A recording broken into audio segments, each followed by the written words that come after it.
ఇప్పుడు కూడా చూసుకుంటే ప్రైవేట్ ఫీజు నియంత్రణ చట్టం ప్రైవేట్ సంస్థలు కావచ్చు విద్యా సంస్థలు ఫీజు నియంత్రణ చట్టం తీసుకొస్తామని చెప్పి చెప్తా ఉంటారు. కానీ ఎప్పుడు కూడా ఇప్పుడు విద్యా సంవత్సరం కూడా స్టార్ట్ అయిపోయింది. ఆ నియంత్రణ చట్టం నెక్స్ట్ ఇయర్కి ఎక్స్టెండ్ చేసిన పరిస్థితి. సో దీన్ని ఎలా చూస్తారు మీరు? అదే పెద్ద దరిద్రమైనటువంటి విషయం అంటే ఇదే ఇండియాలో ఏదైతే ఈ విద్య అనే వైద్యం అనేది రెండు అనేది ఏదైతే బడా నాయకులు ఏదైతే రాజకీయ నాయకులు ఉన్నారో వాళ్ళ చేతుల్లో ఉండడం జరుగుతుంది. చూసుకోండి మరి ఇప్పుడు ఏదో బీజేపీ ప్రభుత్వం కానీ ఇక కాంగ్రెస్ ప్రభుత్వం కానీ టీఆర్ఎస్ ప్రభుత్వం ఎవరైనా చూసుకోండి. ఇప్పుడు ఇది దాదాపు తెలంగాణ వ్యాప్తంగా ఉన్నటువంటి విద్యా యూనివర్సిటీలు ఎవరు ఉన్నాయి? పల్లా రాజేశ్వర రెడ్డి మీకు అనురాగ్ యూనివర్సిటీ అయిపోయింది, మల్లారెడ్డి ఇన్స్టిట్యూట్ కాస్త యూనివర్సిటీ అయిపోయింది. ఏదైతే పెద్ద దేశవ్యాప్తంగా ప్రపంచవ్యాప్తంగా పేరు ప్రఖ్యాతలు ఉండేటువంటి సీఎంలు పిఎంలు అయినటువంటి ఉస్మానియా అయితే గతి లేదు. కానీ దానికి న్యాకు వచ్చే పరిస్థితి లేదు, వాళ్ళకి అకాడమిక్గా వాళ్ళకి ఫండ్స్ ఇచ్చే పరిస్థితులు, ఇన్ఫ్రాస్ట్రక్చర్ కరెక్ట్ లేదు. కానీ ఏదైతే వీళ్ళు ఏదైతే ఎమ్మెల్సీలుగా ఉండి మినిస్టర్లుగా ఉండి వాళ్ళు విద్యా వైద్యం అదే వైద్యం ఇప్పుడు చూసుకోండి. మీరు అక్కడ ఆంధ్రప్రదేశ్లో కూడా తీసుకోండి, నారాయణ ఎంత పెద్దగా వేస్తాడు 1 2 3 4 అని వేస్తాడు. ఒక విద్యార్థి ఇంకో నెక్స్ట్ పేజ్ అదే విద్యార్థి ఉంటాడు పేపర్ లో న్యూస్ లో. అది గమనించారు. కామినేని శ్రీనివాసరావు అనే ఆయన క్యాండిడేట్ కు ఇప్పుడు వైద్య శాఖ ఇవ్వడం జరిగింది. కామినేని హాస్పిటల్ ఉందిగా ఎల్బీ నగర్ లో, ఆ కామినేని వైద్య సంస్థల అధినేత ఈ కామినేని శ్రీనివాసరావు గారు.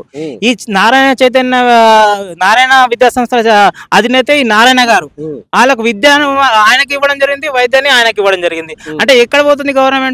ఏం చేస్తుంది? వాళ్ళ కార్పొరేట్ శక్తుల కోసం, కార్పొరేట్ బడా మాఫియాల కోసమే ఈ ప్రభుత్వం ఏర్పడుతుంది. ఈ ప్రభుత్వాలు అనేవి ఎట్లా తయారైనాయి అంటే మీరు పోతే మేము పోతే మీరు మధ్యలో ప్రజలనే అవలగాళ్ళు ఈ బుగ్గగాళ్ళని చేస్తున్నారు. ఏం చేస్తారు?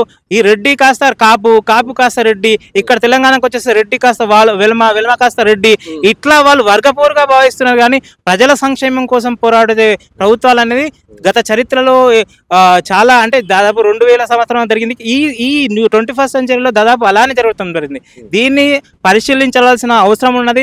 మేధావులు గొప్ప ప్రొఫెసర్లు ఏదైతే అధికారం ఉన్నటువంటి ఏదైతే సీఎం స్థాయి నాయకులు కానీ ప్రొఫెసర్లు మెయిన్గా ప్రొఫెసర్లు విద్యార్థి నాయకులు ఈ గమనించి దీనిపై అకాడమిక్గా చర్యలు తీసుకోవాల్సిన, స్ట్రైకులు చేయాల్సిన, చర్చలు జరపాల్సిన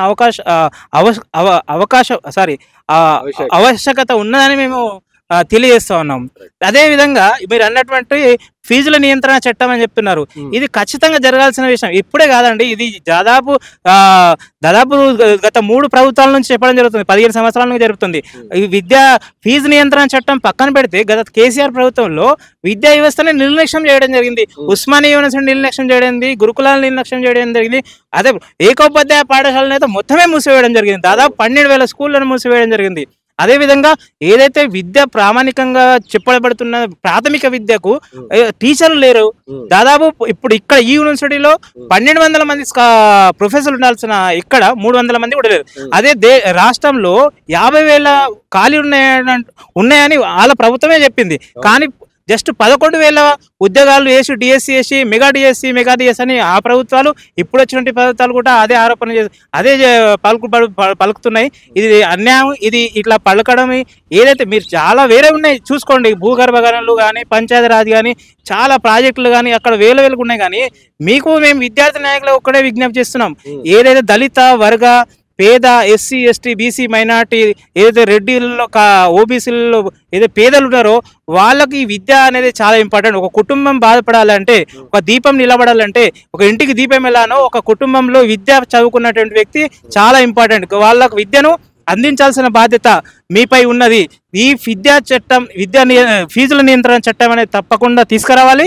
తక్షణం దీన్ని పోస్ట్ పోన్ చేయడం నెక్స్ట్ ఇయర్ రాదు, ఇప్పుడే దీన్ని తీసుకురావాల్సిన బాధ్యత ఈ రేవంత్ రెడ్డి ప్రభుత్వంపై ఉన్నదని మేము తెలియజేస్తున్నాం. లేని ఎడల మీ ప్రభుత్వానికి చెడ్డ పేరు వచ్చే అవకాశం ఉంది. అలాగే ధర్నాలు కూడా చేసే అవకాశం ఉంది.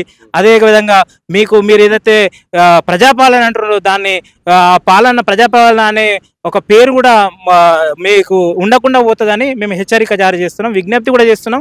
అయ్యా రేవంత్ రెడ్డి గారు, ఈ నియంత్రణ చట్టం అనేది ఇప్పుడే రావాలి.